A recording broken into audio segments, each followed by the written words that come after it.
with organizations all over the world, like Howard University, Women in Immersive Tech, Africa No Filter, and universities in Seoul, Hong Kong, and Singapore.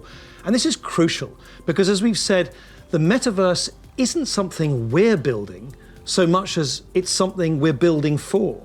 Across the industry, we need to bring that same imagination and commitment to building for interoperability, openness, safety, and privacy as we do for all the other product aspects of the metaverse.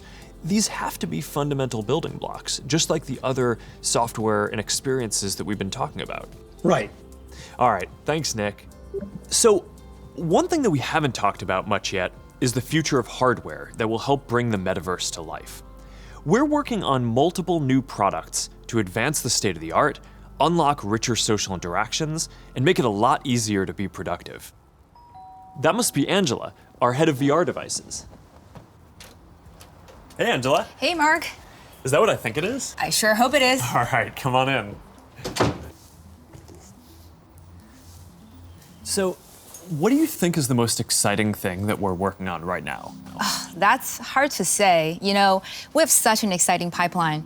But next year, we are releasing a new product that will push the boundaries of VR even further.